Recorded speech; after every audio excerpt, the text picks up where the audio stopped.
Over on page 53 is a departure point.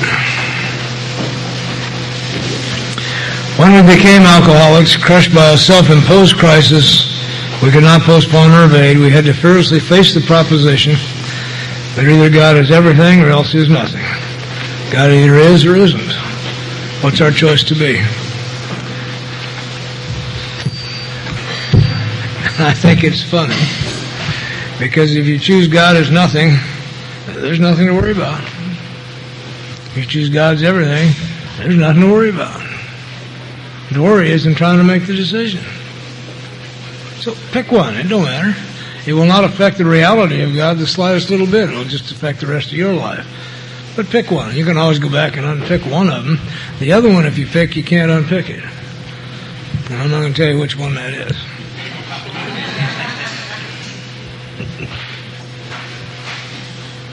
So I'm to look within myself to find this Spirit. And somehow I knew that was true. I think I've always known that. I've known since I was little that my answer would be spiritual in nature. But I became a spiritual thief. Take it from the outside and put it in so I would feel better. Whether it's an idea or booze or whatever. It's already there. It's obscured by calamity and pomp and worship of other things, but it's already there. I was born with it. And that's part of the drive that kept me going all those years. I just misdirected. It's already there.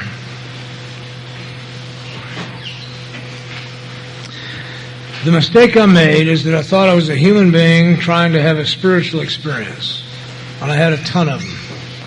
And the truth is that I am a spiritual being having the human experience. And that's my truth. And what that does is not make me better than you. It makes me fully available to the whole human experience. Now I can truly do God's will, which is to enjoy the entire human experience. And that means the good times, and the bad times, and the flat times. The human experience is one of duality. The spiritual experience is one of unity. And I get to live with both of them. And my mind says,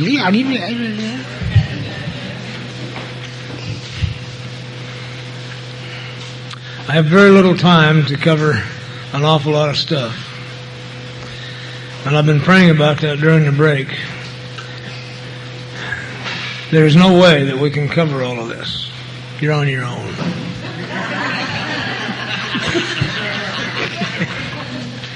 But I can share with you and want to share with you the important things as to how this works. What does this way of life look like? My first inventory was a lie. And as a result of it, I had some genuine spiritual awakenings. I tended to be impatient. And having said the third step prayer and meant it, gone back and complained because I didn't get the boom. And I asked Bruce, how do I make this real? I don't want any more fluff. How do I make it real? And he paraphrased something that comes out of the book. He said, Don, God will reveal Himself to you as you reveal yourself to you. Which is a paraphrase of when we drew near to Him, He disclosed Himself to us. So I ran off back to my cell and did my first inventory. 2 hours later, when I'd finished it, I went back to Him. We hadn't gotten there in the school yet. I hadn't read the book yet. I had heard something about stories, so I just wrote down for 2 hours the worst things I'd ever done. I thought that was inventory. And I took it back to this man who had been so patient with me. And he took a look at it and he said, that's garbage. You wrote that to impress me. Get away from me. He always told me the truth. But I'd spent 2 hours in a genuine effort. My God, somebody's going to listen. So I went to Leroy. He was another member of the group. Leroy was a fake. And I'd tell Leroy something, and he'd say, well, that wasn't that bad. And I'd tell him something else, and he said, that wasn't that bad. And pretty soon, I began to realize I was in some trouble here, because once again I had picked somebody who would tell me what I wanted to hear, so I wouldn't have to do anything about it. And that if I didn't stop that immediately, I was going to die a very ugly death. And I'm truly not afraid of death. I've been there 3 times, and it's just no big deal. But to die an ugly death means that for some period of time just before that, I'm going to have to live an ugly life. And I cannot tolerate the thought of that anymore. I just can't. So I woke up again. And I went back and I did that shabby little first inventory the way the big book says. There are 3 inventories in here that I see. There's one that deals with resentment. There's one that deals with fear. And there's one that deals with conduct. Initially it deals with sexual conduct, but it can be used as a complete conduct inventory all by itself, and that's the one I use today. The questions are about selfishness, self-centeredness, dishonesty, and fear. Do I arouse jealousy, suspicion, or bitterness? Whom have I hurt? And it's pretty clear stuff. That first inventory I call shabby because there wasn't much mind left, not much memory left, and I got down what I could. In 1966, on my oldest boy's birthday, federal narcotics agents knocked down my house. One came through the front door, one came through the side door, one came through the window, knocked me to the ground, stepped on my neck, handcuffed me, called me terrible names, screaming and yelling, and my young son, my 4-year-old, let out a shriek, and this big cop swung around and almost shot him, just as an instinctive reaction.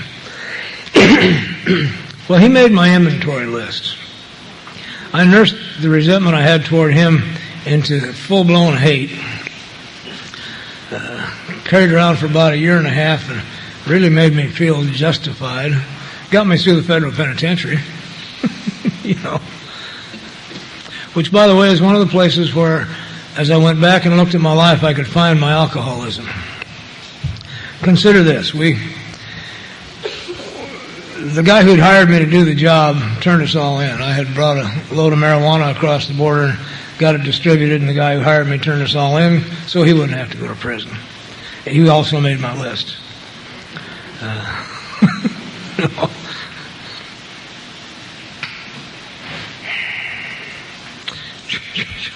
It's horrible.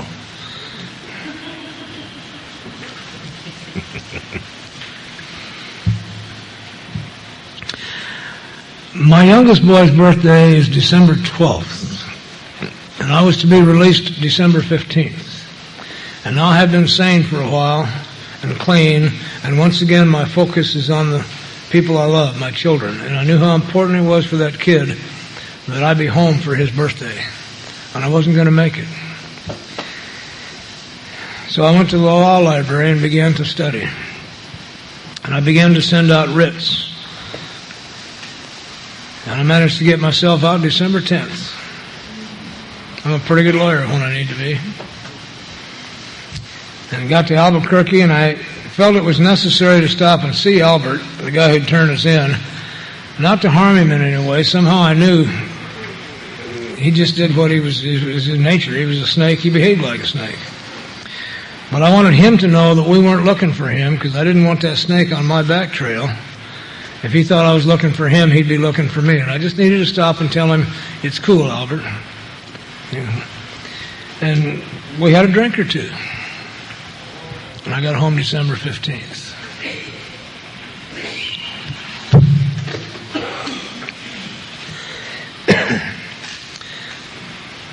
That federal cop went on my inventory list, and I don't look for my part. I was never taught to look for my part in inventory. In fact, it says clearly in there, I'm to set aside the wrongs others have done entirely. If I think they still have a part, if I'm only looking for my part, then I assume they still have a part. And I've known people who did that, waited for them to make amends, and when they didn't, got pissed and got drunk. Okay. They didn't do anything to me. We look for my faults, where I'm wrong. And had it not been for the promise that this book carries at the beginning of the inventory, let's take a quick look at that.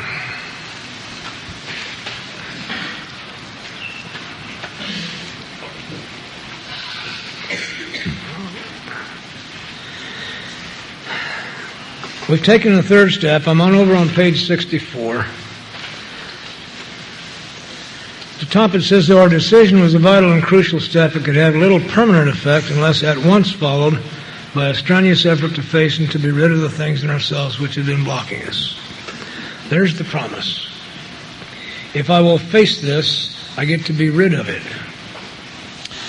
Part of the pain that was just weighing me down were the things that happened to my children because of me. I never beat them or anything, but they went through a federal narcotics raid, almost got shot, were on the road for 4.5 years. I missed birthdays. My kids just didn't get the right deal, and that was weighing on me. And I was unable to look at that except for this promise. If I'll face it and face the truth of it, I can be free of it. Remember, I'm looking for a change, a personality change sufficient to overcome alcoholism, an entire psychic change. So there's the promise. And what I learned in that inventory with the federal agents, I had brought them to my house with a hand-engraved invitation. I personally made myself their job. What we were convicted of was a tax beef. Conspiracy to transport untaxed marijuana. The federal law at that time was a tax act. It had a $100 an ounce tax on it, and we didn't pay it. And pisses them off. I brought them there. Everything that happened that day was my fault. My son almost being shot was my fault. Everything that took place that day was my fault. And I began to see that based on self. I didn't bring that load of marijuana across for money. I brought it across for prestige. Made me a big timer in the underworld. Okay. Zorro.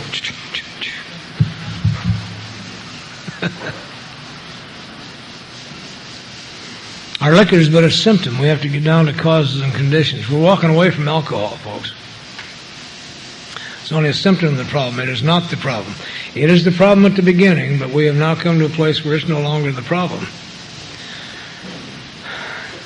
I'm 6 months sober at this time. Alcohol is not a problem. Alcoholism is. Selfishness and self-centeredness is. So I saw that with that officer, and what I came out with, because I owe him some amends now, and I'm clear with that. If I ever find him, and I've tried, but they won't tell me where he is. They're so secretive. But I owe him two things. I need to thank him for not shooting my son.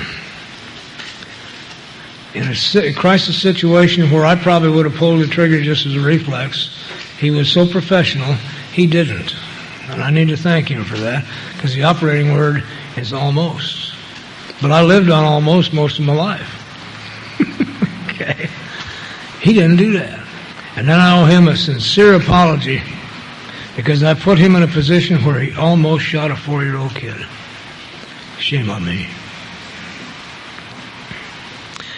Now, I can't find him, so I'll tell you about it, because you have one of those in your head somewhere. Get free of it. Okay?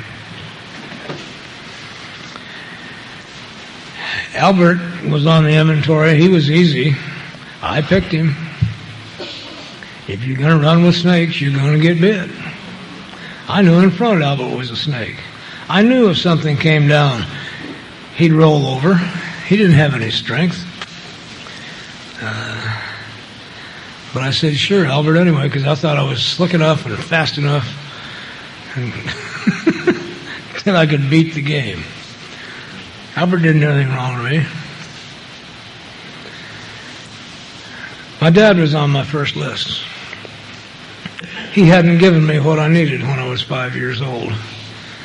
And what I woke up to is nobody could. Nobody. At least he was there all the time.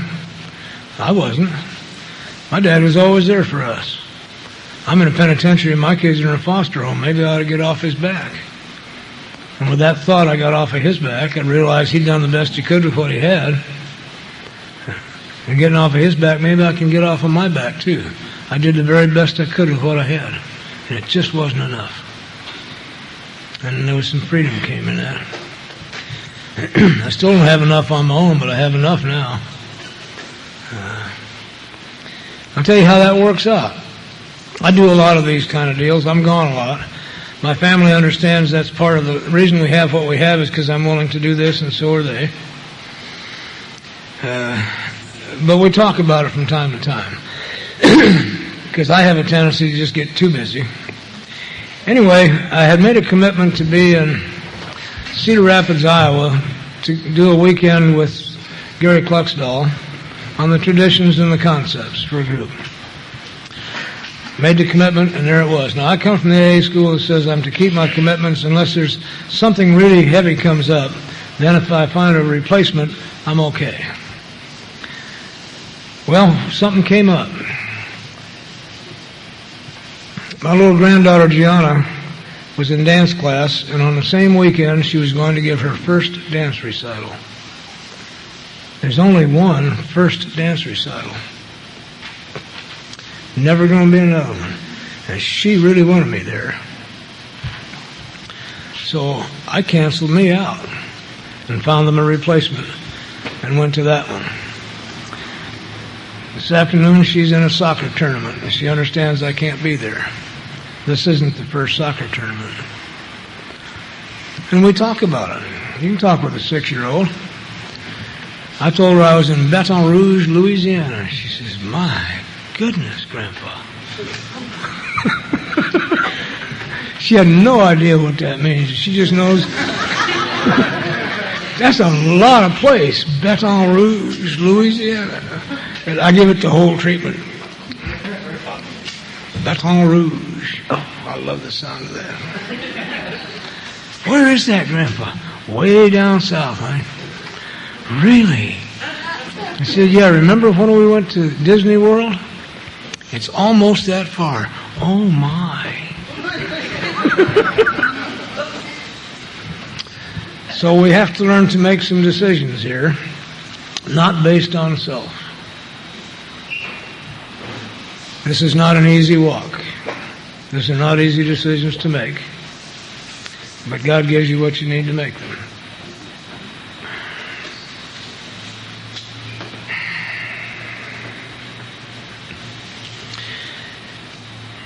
It tells me on page 64 that resentment is the grandfather of all spiritual diseases. It is a spiritual disease, not an emotional problem. Let me read it. I didn't make that up. Resentment's the number one offender. It destroys more alcoholics than anything else. From it stem all forms of spiritual disease. That means it is the creator of spiritual diseases. It is a spiritual disease. We've not only been mentally and physically ill, we have been spiritually sick. When the spiritual maladies overcome, we straighten out mentally and physically. Yeah. I can't use my mind to take care of a spiritual problem. I've got to use the Spirit. So let me give you a view of how I enter into this, because this is a spiritual activity. Because I'm a spiritual being and very interested in spiritual things, religion, spiritual movements, yoga, Buddhism, Christianity, I don't care if it's spiritual. I want to know more about it. And I made an interesting... As I've studied it, there are similarities in all spiritual activities that human beings engage in. It's really kind of interesting. In religious ceremony, somebody either strikes a gong or blows a whistle. Someone makes a noise that gets your attention. Pounds on a drum. Someone makes a noise. Generally, someone else sets fire to something. Incense, sage, whatever. Okay. To again focus us on the idea that everything is transient. This form gets transmuted into a higher form, and it smells good. And there's all kinds of reasons, but it's pretty much the same in all of them. Till we had non-smoking meetings, we did the same thing. Somebody set fire or something. Then there is an invocation. The invocation is simply someone acknowledging the presence of God by saying the word, God. I have concern these days because I'm hearing people say at the beginning of a meeting, let's invite God in. Well, God's already here. What we need to do is acknowledge the presence. If I wanted to talk to Ray, if I was ready to communicate with Ray, I would say, Ray, not demanding his attention, but letting him know, I'm ready now for communication if you are. Then following that invocation, the speaking of the name of God, is generally a prayer that's a statement of why we're here for this ceremony, what it's going to be about. Any writer can tell you there's a formula. I'll tell you what I'm going to tell you, then I'll tell you, and I'll tell you what I just told you. And that's the formula. Well, here it is. Here's a statement of purpose, why we're here.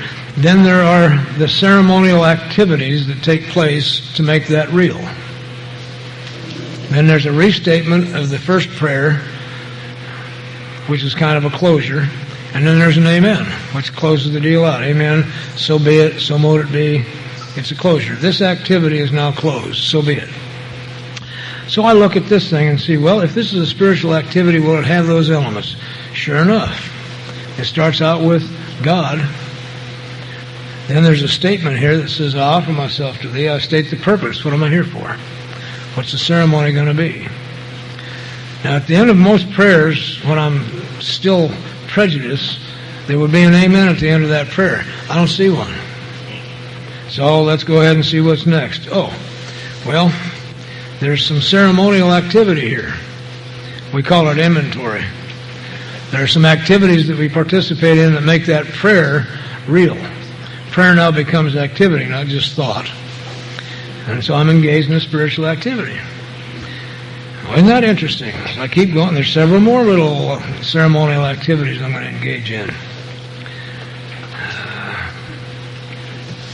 And I go on, and it just keeps on happening.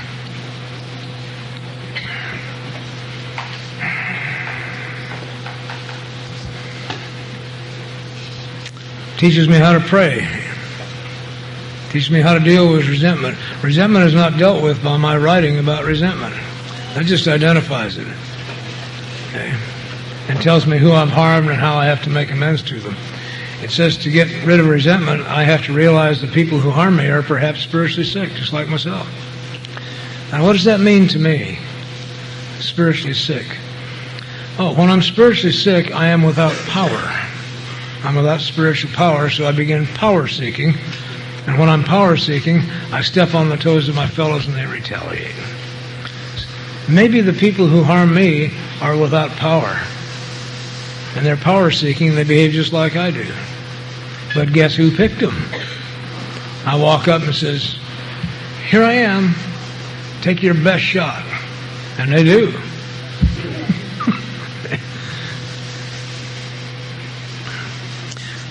So what do we have to do to get rid of resentment? Pray. That's what it says. I'm engaged in spiritual activity. There's only one way out of resentment. I don't believe at all in praying that you get everything I want. That sounds silly to me. If I resent you, that I pray that you get everything I want? No. And I sure don't want to pray that you get everything you want. Because I don't know anything about that. What am I to pray? Well, I ask God to help me show these people that I resent the same tolerance, pity, and patience that I cheerfully grant a sick friend. We avoid retaliation or argument, it says. That's the one that goes on here, by the way. Seldom do I do it out here. It's the one here. He hurt me, and I should have said, and he would have said, and I'd have said, got him. That one worked. Let's try another one. He said, I said, bring you in as an ally. We'll double team him. Got him. That one worked pretty good. Let's bring in another one. Yeah. Resentment is me replaying the scene that hurt me so that it doesn't hurt me anymore, that I win instead of losing. And you never win when you do that. You lose every time. Show me how to grant this person, because I didn't grant sick people tolerance, pity, and patience. They scared me. I had all my scripts together, and there's only one script for sick people. What can I do for you? And I was dreadfully afraid they'd ask me to do something. Change my bedpan, read for me, do something, go to the store. Hell, I'm busy. Okay. I have people to do and things to see.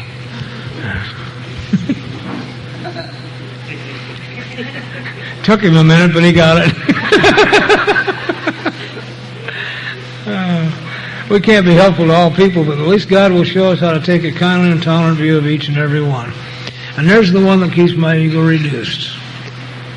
I add to that prayer when I say it, Dear God, I am just too petty and small of mind to be able to take a kindly and tolerant view toward this sick child.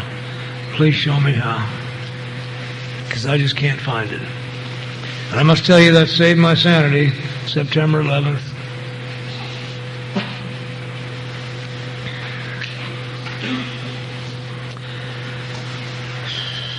That event devastated me. I tend to identify with the human race, so that hit me. I lost some very real friends there. A dear friend lost 200 of his friends there. I was engaged with some of the cleanup crew. I mean, this thing just devastated me. And I went to the deepest pit within me, because when something like that happens and you can't deal with it, I've got a mean place in me that you don't want to even see. But I'm going to show it to you anyway. I didn't want these guys caught and punished. I wanted them caught, covered with pig fat, made to eat a ham sandwich, and then turned loose and see how they liked having to live, not knowing they couldn't get into heaven by their own beliefs. That's mean. And I'm worried about my head because I'm thinking this kind of crap. And I'm praying, but I'm not praying the right prayer. And a kid I sponsor named Jack called me. He's about 5-6 years sober. And in addition to that event, he's Jewish, and there was some stuff going on over there that was eating his lunch anyway. And he said, what are we going to do? I said, Jack, I'm caught in the same blind you are. I don't know for sure, but I do know this. That if two of us will say the same prayer, there's a promise from all the old masters that if two of you gather in the Spirit will be there. And there's a prayer in here. Let's both say it. God, please show us how to take a kindly and tolerant view toward these people, because I can't do it. So in our evening review that night, we both finished up asking what corrective measures could be taken to show us how to do it. Early the next morning, Jack called me, and his voice was different. He said, I'm not sure that this is right, but when I woke up, I had this thought on my mind, that if I had been raised by those people, in that culture, with those ideals, I'd have probably been flying one of those planes. And my head exploded, and I was free. See, that's the truth. Given the right circumstances, I am capable of anything that anyone could do. I'm capable of doing it too, given the right circumstances. I still don't like it. Still don't have to like it. Still don't understand it. I just know that if I'd have been raised that way, I'd have been flying one of those planes. I have people to work with and a life to live. I cannot be ruled by the kind of fear. So on December 16th, we had plans. We put my whole family and my grandchildren on an airplane and took them to Florida because we had Disneyland to see. And we're not afraid. Why would we live in fear? Kids didn't know about it. People thought we were crazy. I don't care what people think. My family will not be ruled by fear. And God had shown me how to take a kindly and tolerant view. And in opening my mind to that, it was clear to me they're not going to do that on the Disneyland trip anyway, not right now. Maybe later. And if they do, so what? We've had a good run here. Okay. Whatever. This prayer works. Dear God, I am so petty, I can't find a way to take a kindly and tolerant view toward this sick child. Please show me a kindly and tolerant view.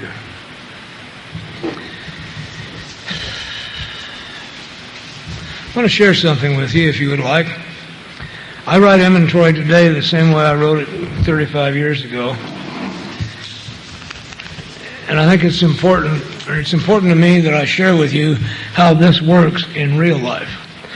After I cleared away that kind of crap, this still crops up from time to time. We have what we call a 10th step inventory. Well, I've only been shown one way to write inventory. It's all the same to me. The numbers are gone. There's only one way I know how to do it.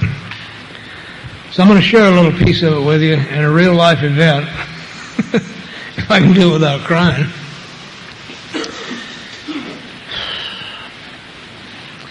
Let's see, my grandson Austin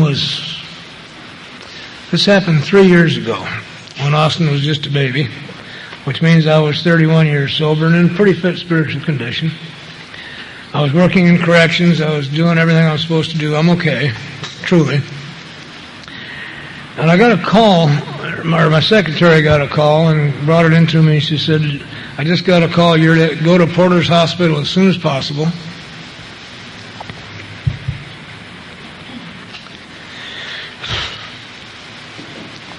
Your grandson has been badly burned. So that agitated me a little bit. Asked for direction, and the direction was Porter's Hospital now. And I got to Porter's and found out I'd been sent to the wrong hospital. They knew nothing about this. And I'm a little more agitated. I can pray and still be agitated. In my family, the rule is very simple. If there is a family crisis, gather at home. We don't want everybody out looking for everybody. Go home. And we will then deal with it at home.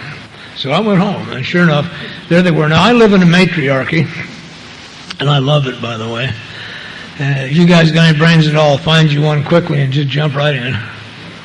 Matriarchy is where I'm surrounded by women. They rule my life, and I wouldn't have it any other way.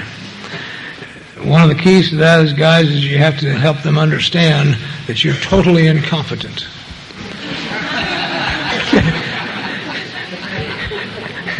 Which is closer to the truth than we want to admit. Life gets really good. Huh, Ray?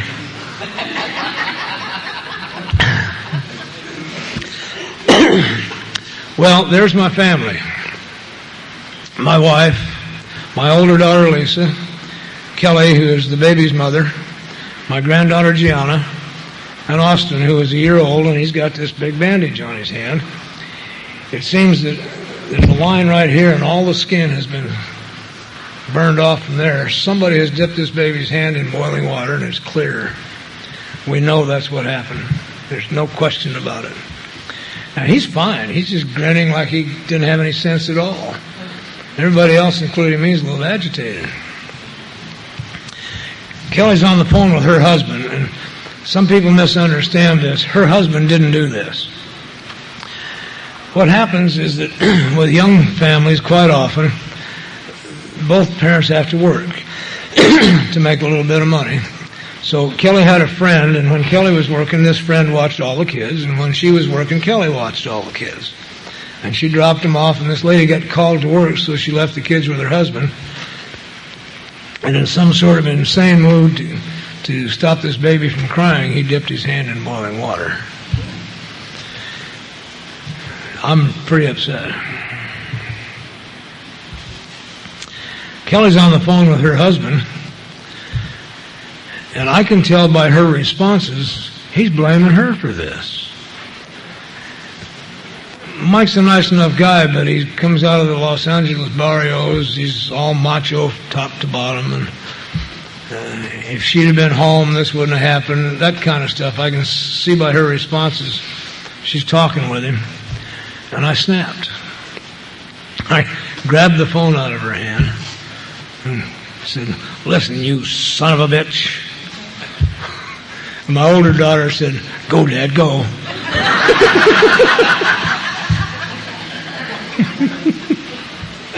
He said, "Who do you think you're talking to?" Well, that's like pouring gasoline on my fire. I said, "I'm talking to you, you son of a bitch. I am sick and tired of the way you're treating my daughter and scaring my grandchildren, and that same spirit that pulled me in that airplane away from that drink burst open."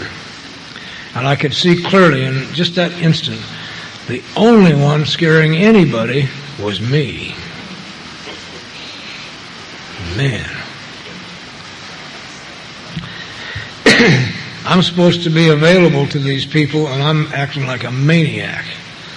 They're all scared.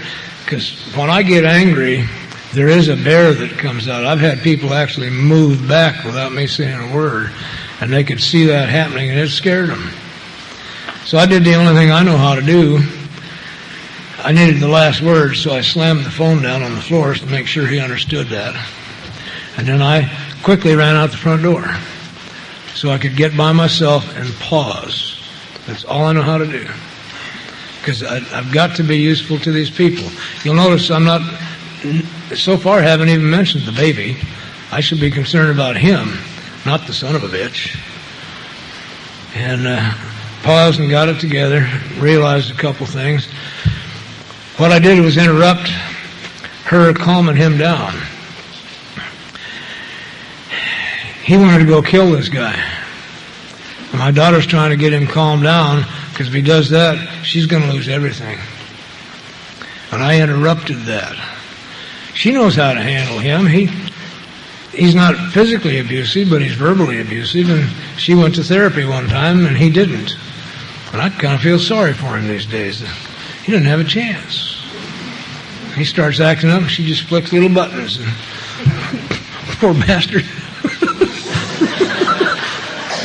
She's unmerciful.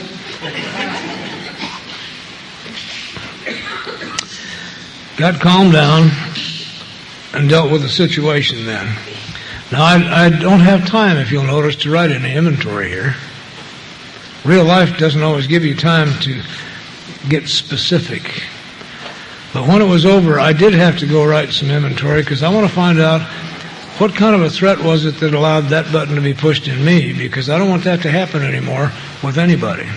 I need to find out why, because this says the only reason, all I have to look for in inventory is what aspect of self is being hurt, threatened, or interfered with. That's what it says.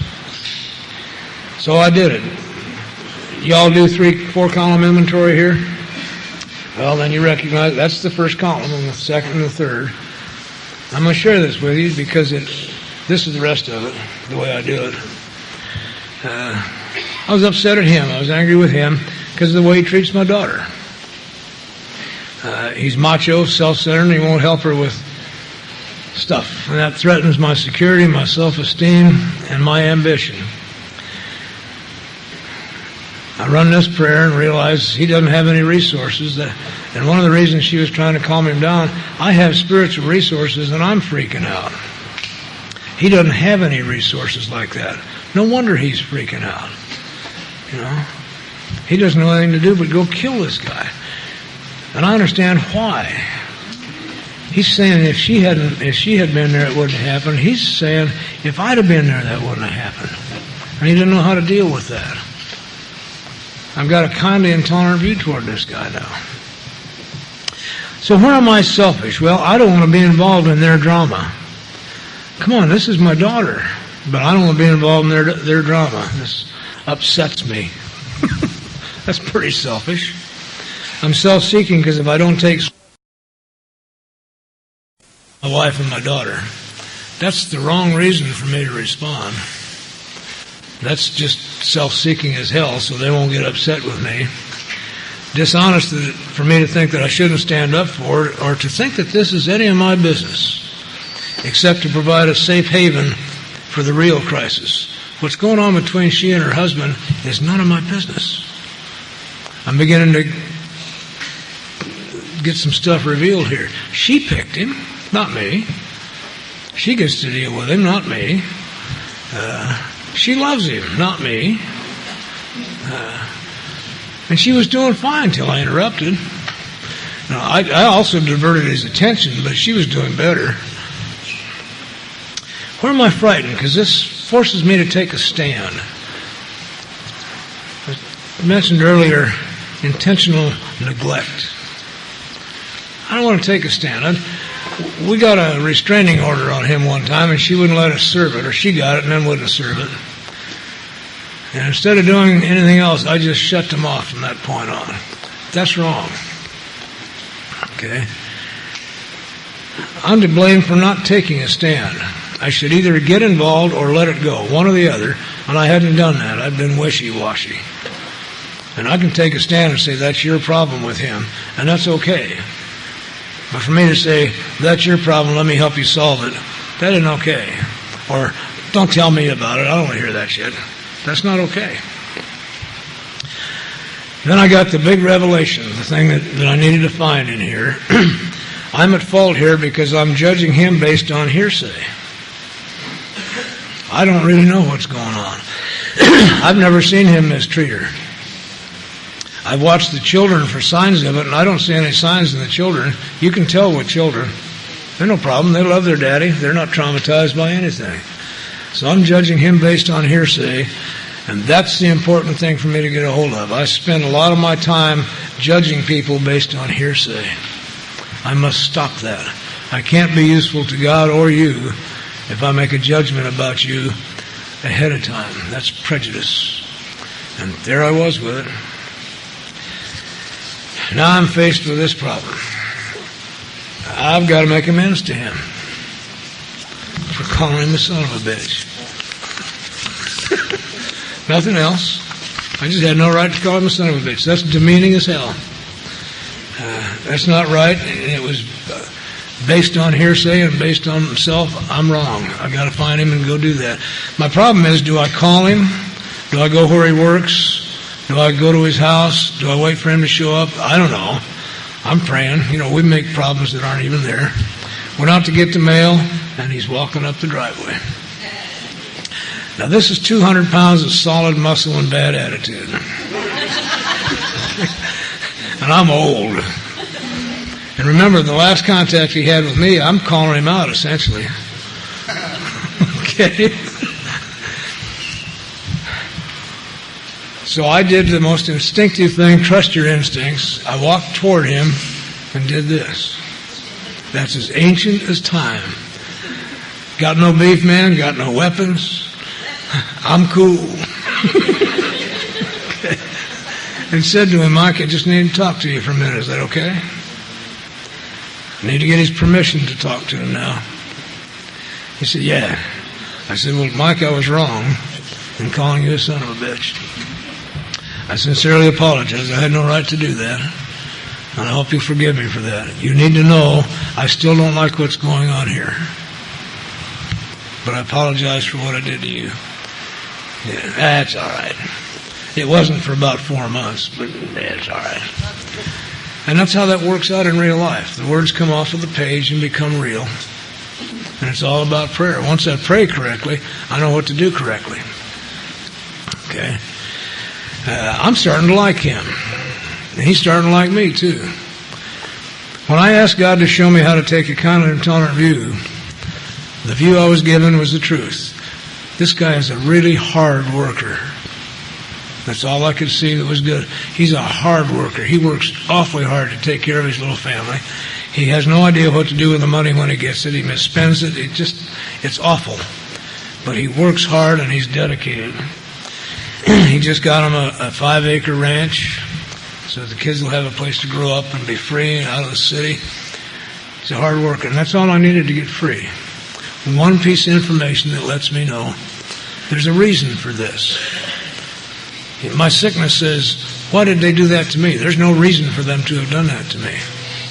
Once I know there's a reason, I can get free. And I'm going to take you one other place, and then we'll move forward. As I sit here in this chair today, right here, right now, no one has ever done anything to me. Things have been done to the person that used to live here, but no one has ever done anything to me. Play with that at 2:30 in the morning when you can't sleep.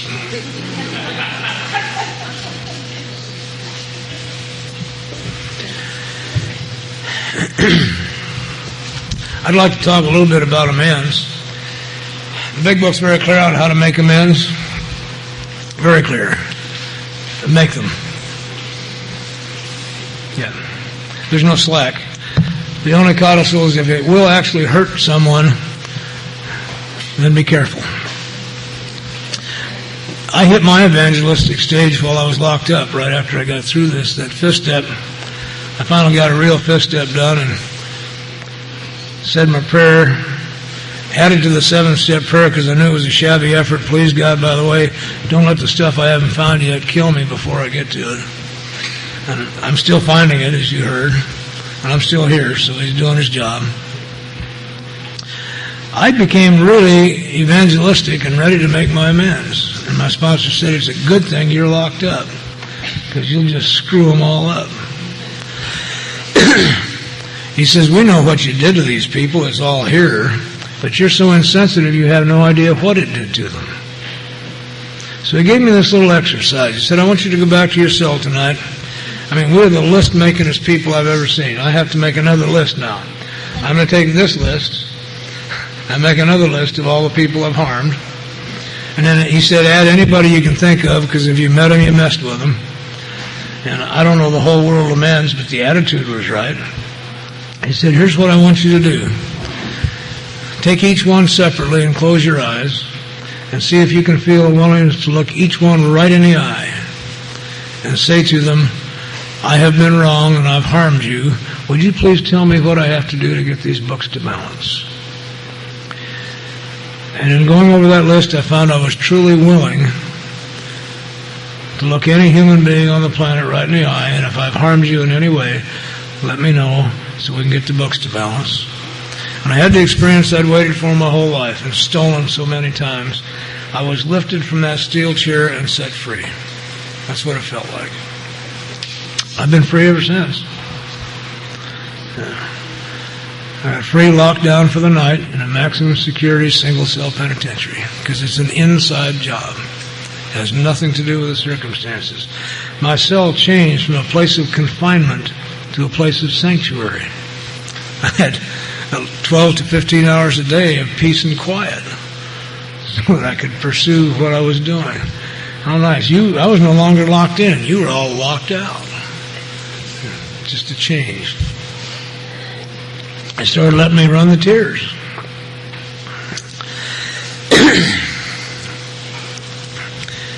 Then he had me make a list of the amends. He said, some of these we can do by letter because you can't get out. They wouldn't let me out for another 8 months. He said, we can do some by mail and some you'll have to wait and go see.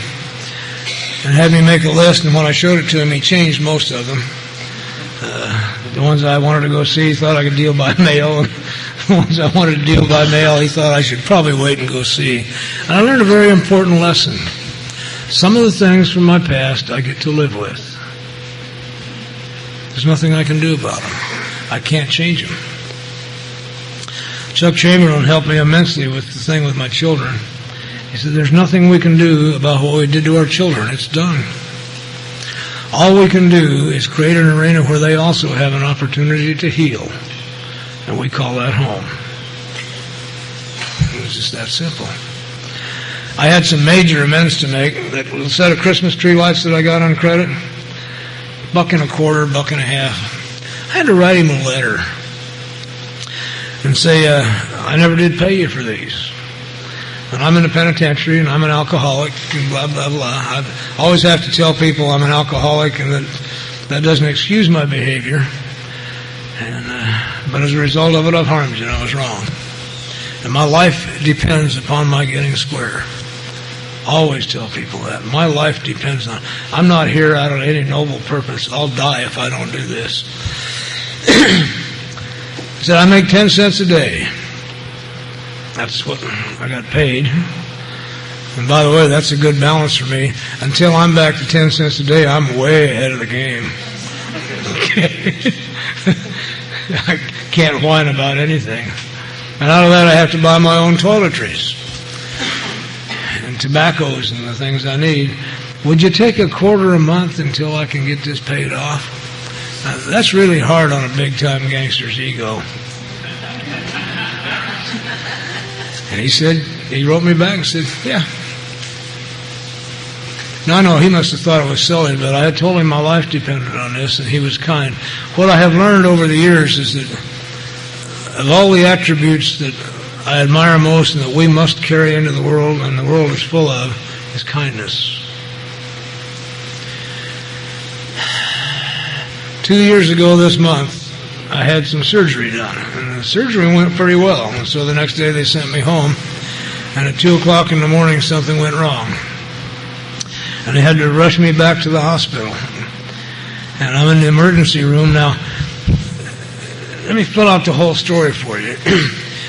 Knowing I was going into a hospital, I knew full well the odds are about 95%. Somewhere along the line, some kind person is going to give me morphine. That's just the way that's going to be.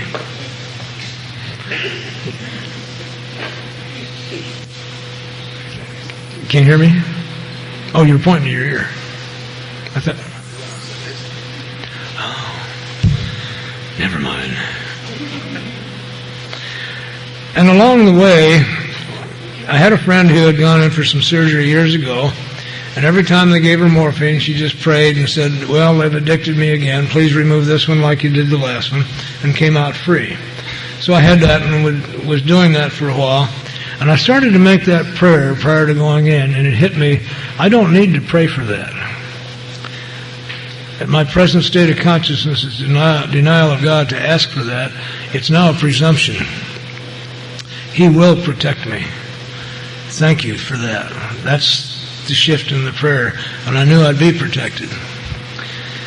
Well, when they rushed me back to the ER, they were doing some rather extraordinary procedures. There were blood clots and there were things that were wrong. I don't want to get into the gory details, but this was painful. And then the procedures they were using to try to give me relief were excruciatingly painful. I have never felt pain like that before. And I swear I was screaming. My wife said I never made a sound. But I was making some noise in here. And all of a sudden my head went, and I said, turned to the nurse and said, what'd you just do? She said, well, I just gave you a shot of morphine. So I threw up. That's what you do with your first shot of morphine. I never had it before. And that's all there was to it. And about 20 minutes later, they're still working, and I'm still screaming in here, and my head went, and I turned to her, I said, did you just give me some more morphine? She said, yes. I said, you can stop that now. It won't do anything. That's as far as it went. Didn't even touch the pain. But I'll tell you what did. Kindness. This little nurse, bless her heart, looked at me and said, sweetie, I'm so sorry I'm torturing you like this. And I'm thinking, you ain't my sweetie. Don't call me sweetie. You know. But my wife was rubbing my head like this. That's all. She wasn't lying to me. She's a nurse. She wasn't saying, it's going to be all right. It is all right. She just rubbing my head, because it wasn't. And that's what I remember most, was this. Those of you with children know how that is. When there's nothing you can do, just hold them and rub them. And none of us have ever grown up enough to where that won't do the job. Yeah. So we touch one another. Be careful how you touch, because some people are spooky. But we do touch.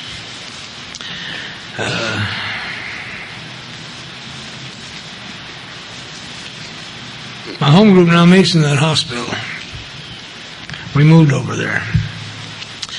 I woke up in the middle of the night and my wife was asleep in a chair. And it hit me that there must be many of the rooms in this hospital where somebody's relative is sitting in a chair all night long. And some of them are going to be in AA, and it wouldn't be nice if they could wake up in the morning and have a place to go at 6.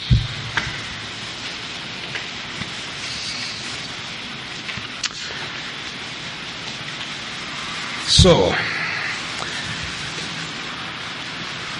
began to get my amends made. Now, there's a myth in some people in AA say that you have to complete all your amends before you go on.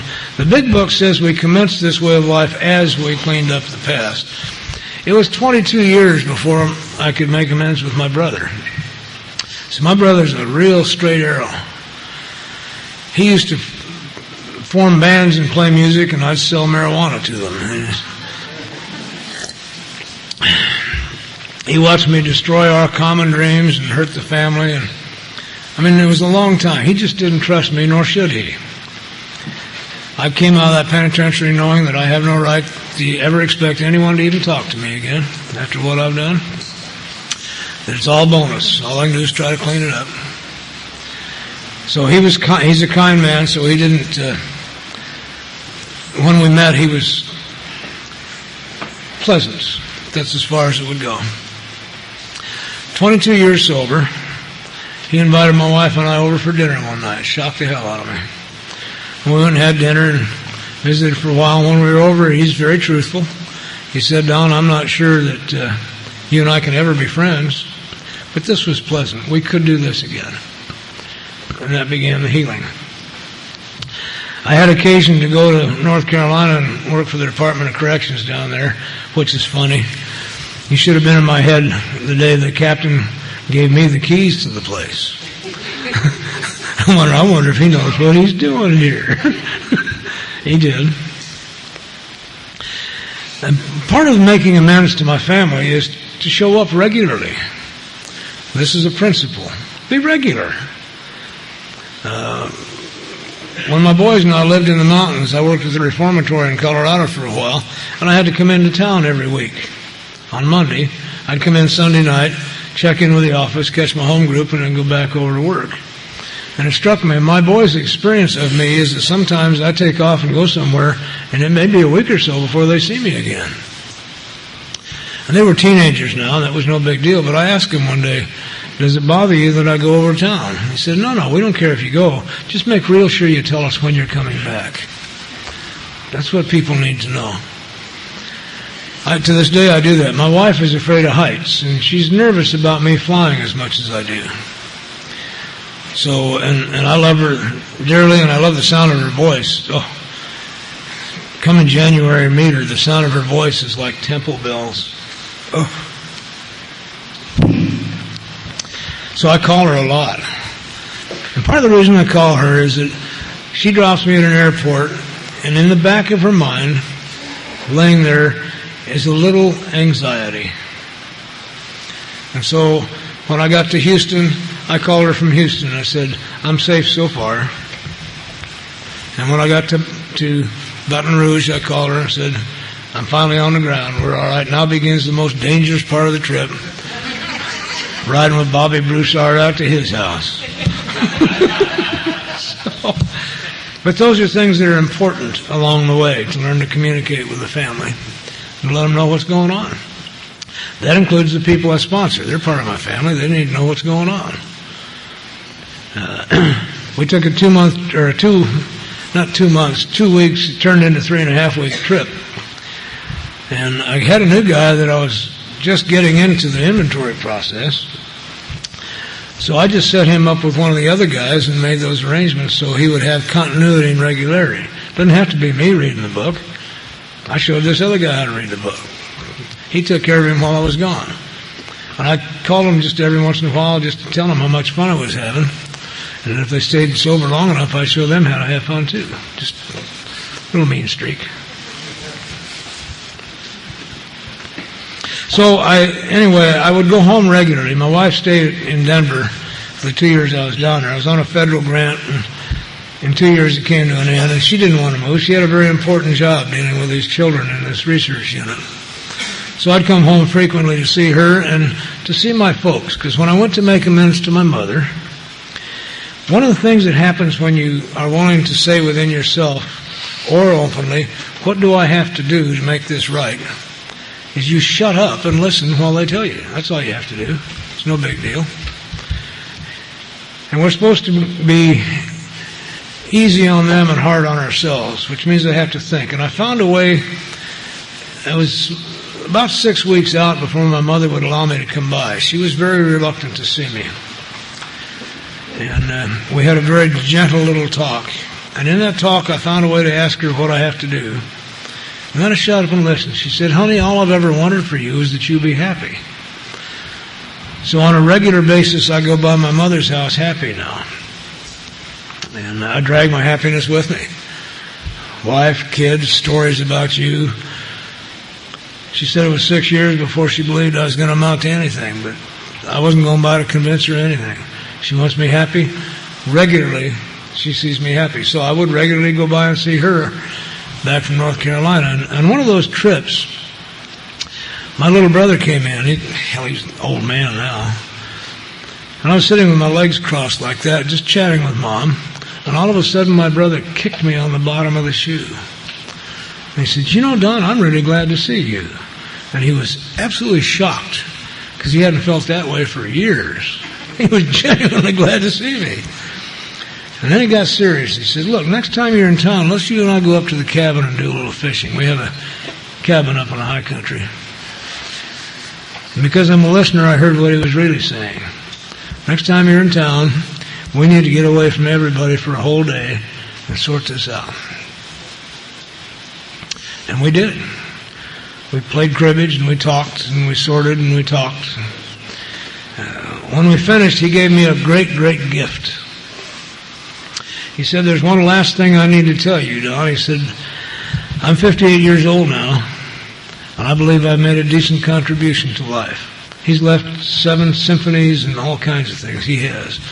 And my heart soared, because you don't just tell that to anybody. You have to really, really care about people, that you tell who you really are. So we're healed now. My favorite of men was the one that scared me the most. As memories come back, you got to do something about them. The old school I come from says, as soon as I know the truth, I got to act on it. I came out of the penitentiary, and I had a state parole to do for a year and a half, and a federal parole of 5 more years. So I'm reporting to the state every night after work. That's what he said to do, and the feds once a week. And eventually, I walked into the state office after about 6 weeks, and this big old parole officer looked at me and says, "Fritz, I'm getting rid of you." It scared me to death. I hadn't done anything. All I can think of is, I'm going back. Then he laughed, and he says, "You're wasting my time. I'm just going to turn you over to the feds and let them do all of it." Because all I was doing was working and going to AA. And they'd been watching me. That's why I got out. One of them, the same parole officer that put me in, convinced the federal judge to let me out. He says, "We'll know in 6 days whether he's going to make it or not. He's been going to AA. Let's just put him out and watch him." So, anyhow, I'm on federal parole. I finally got a little job with Dixon Paper Company. Great story in that. I don't have time to tell it. I got that. Yes, I do.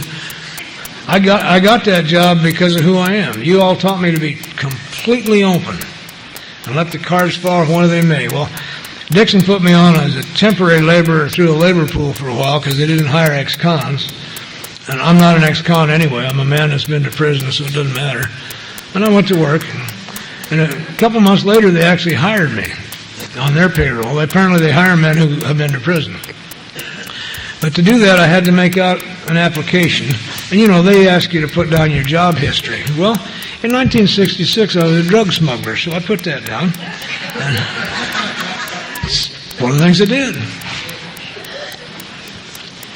Loaded trucks for several months, and then one day, the dispatcher, Ed, called me into his office. He and I had become friends. He had my application and a real funny look on his face. He said, "Did you really do that?" I said, "Yeah, Ed, I did." He said, "Well, I've been thinking.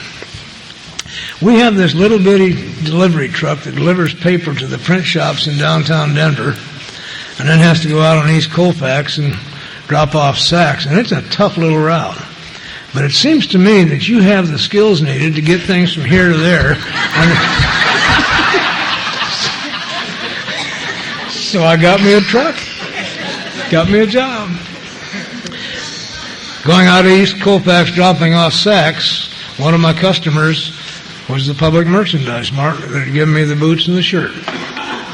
And now I've got the money. I can square it with them. But I've been taught to pray first before I take any action. And I'd sit out in that truck and pray, if this is the day, let me know somehow, because I'm ready. I'm willing. But this is about timing. It says in here that in making amends, we're trying to set our lives in order, but that's not an end in itself. That our real purpose is to be of maximum service to God and those about us. It isn't so much about me. I don't get free making amends. I got free getting willing to make amends. So it's more about me setting you free than setting me free. That's one of the aspects of it. If I harmed you, I owe you. That's all. Several times I was there with money in my pocket and it just didn't seem right. And then one day he was signing the slip and it came all over me. This is the day. And he was busy. But I asked him, he didn't recognize me. Last time he'd seen me, I looked like an Auschwitz survivor. Now I'm up to around 180 pounds and cute again. He don't know who I am. And the haunting is gone from my... Anyway, I told him who I was and what had happened. And told him my life was on the line here, that I really needed to get square with him. And I could tell when I was talking to him, he had no idea what I was talking about. But when we were through, he got down on his knees under a counter and started going through an old shoebox full of old receipts, pretending to look for mine. And after a couple minutes, he got up and he said, "Well, kid, it looks to me like we probably wrote that off, so can you." Now, I don't know why he needed me that day, but I was fully aware that he needed to do that day, for whatever the reason. If I knew the reason, I'd take credit for it. So every year after that, on the 24th of December, I would go by and tell him how the kids and I were. I owe him that. He was involved in our life. He went out on a limb for us. He needs to know what the results are. Last time I went by, it's been about 10 years now, he had died, and his son was running the store. So I told his son the story. And I watched that kid's face as he said to me, "Yeah, that was my dad." It reawakened all the good memories of who his dad was. So this is much more than saying I'm sorry. There's a whole thing goes on here. So I'm doing pretty good. I've got a little job. They're beginning to let me see my kids again. I've got a sponsor that I like pretty good. Well, if you don't like your sponsor eventually, you shouldn't like him at the beginning, but eventually you should come to like him. Anyway, I liked him pretty good. And my memories came back. The December before I got arrested in Cheyenne, Wyoming, the kids and I were on the run, and I needed two things. I needed some money and I needed some speed so we could hit the road again. So I wrote a bad check to fill a prescription that I had also written on my own. And we split town. So now I'm faced with the fact that I have committed 2 more felonies in Cheyenne, Wyoming, and I got to do something about it. I don't have any choice.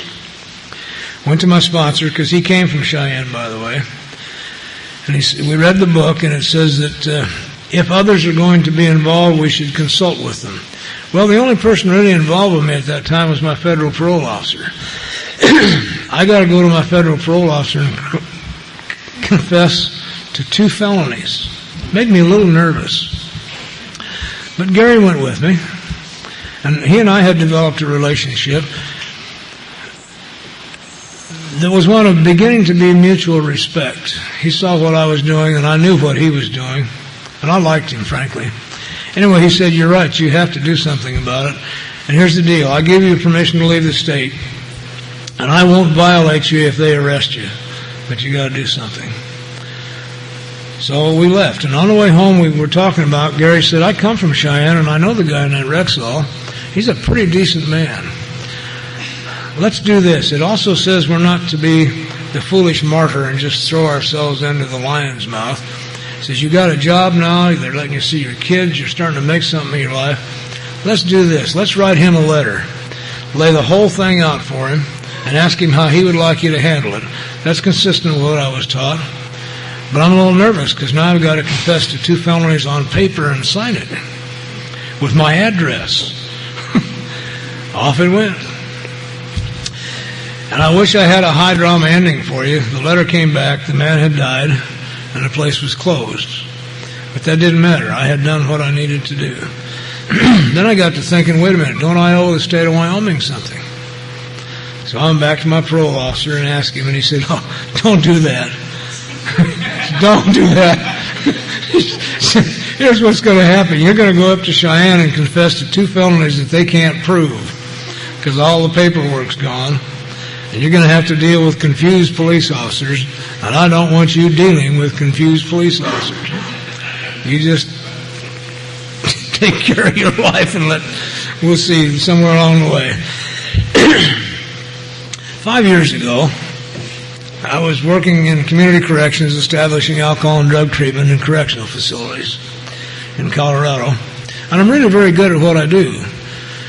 When I was in the penitentiary, I developed a skill. I'm able to get cooperation out of people over whom I have no authority. They made me a con boss in the dish room, and I had to get the job done. Anyway, I developed that skill, and so I get along fine with judges and wardens and policemen and everybody, people over whom I have no authority. So they sent me to Cheyenne to set up a program up there in a correctional facility in Cheyenne. Got it up and running, got home, and about 6 weeks later it hit me. It's done. I'm clean. I put back into the community more than I took out. I'm clean. Thank God it was 6 weeks later, so I don't get to take credit for it. Man. So that's kind of how that works, if I'll get right on the line with it. Making amends means to change. Does not mean I'm sorry. It's to change, to set straight the crooked path, to do my best to undo the wrong I have done. And I can never fully undo some of that. But in making amends, I've learned another very important thing. Be careful what I do. But more importantly, be careful how I do things. Because quite often I can change what I did, but I can never change how I did it. So once again, I'm forced to be prayerful and thoughtful in my activities with other people, because how I do something is much more important than what I do. And it will always cause me to pause. I don't have time sometimes to think, pause, and ask for the thought or direction. But if I'm willing to consider you, I have already paused. Because I got willing. That's all it takes. And in that pause, I already have the right thought or action. Generally, my prayer, when I'm in that state to God, is what should I do next, is sit still. Be quiet. Shh. Okay. Do nothing. So I've become a truly spiritual person of the lazy variety. I have learned that when there is nothing to do, go do nothing. I am so good at laying on my ass, it's just phenomenal. I can sit in my chair and do nothing and just love it. And then the phone rings, and so I have to do something. But one of my true teachers, a very spiritual man, says, you have finally learned how to live when you have gone through half a day and accomplished absolutely nothing. And I'm practicing that these days. I'm not good at it yet, but I'm practicing. I want to thank you for letting me come down and visit with you. I have so much more that I want to share, and I would like to have you sharing with me, so perhaps we'll meet along the way. Very spiritual book. Two of them I would like to recommend to you. One is called The Holy Man by Susan Trott. It's a series of stories about her that came out of her meditations. Basically, the story is about a holy man who lives at the top of a mountain, and in the summer a long line forms because they want to all talk to the holy man. And she talks about the line, and when you get to the top and knock on the door's opened by this little guy named Joe. And he asks you, what can I do for you? He said, well, I'd like to talk to the holy man. He said, well, come on in then. And he walks with you and chats with you, and the next thing you know, you're out the back door. And he said, well, I wanted to see the holy man. He says, well, you just did. And he shuts the door on you and goes back and gets the next one. Okay. But if you want to talk with the holy man, he'll sit down and chat with you for a while, and he has only one message. If you will treat everyone as if they were holy, your life will be okay. But the book is the story of the line, and I won't tell you that. A series of little vignettes about the line, and it's just a delicious little book, particularly the story of the alcoholic. My other favorite book is Jonathan Livingston Seagull, because it's the story of my life, my awakening. It's another story of a man Anyway, Jonathan gets tired of just pecking at food and flying for food. He wants to fly. So he leaves the flock and he goes off and he learns how to fly, and he crashes a lot, and he learns that in a steep dive you don't flap your wings or they'll flip you, you just move the wingtips, and lots of good stuff. He finally learns how to fly and suddenly finds himself in a big, almost empty sky, very few birds, and they're all really flying. And he meets his teacher, Chiang, and Chiang teaches him some refinements about flying. And Jonathan could stay there and fly forever, but he has a need to go back to the flock because there may be some of those young birds that would like to learn how to really fly. And so he goes back and teaches them. And then the time comes when he's talked to them all he can about flying, and it's time for him to go back with Master Chiang and fly around up there for a while. And young Ronald, one of his birds, says, "Oh, Jonathan, I'm going to miss you." And Jonathan says, No. If we've learned anything at all, there's only one time, and that's now, and there's only one place, and that's here. And don't you think that somewhere in the here and now we might not bump into each other once in a while? And thank you. Be at peace.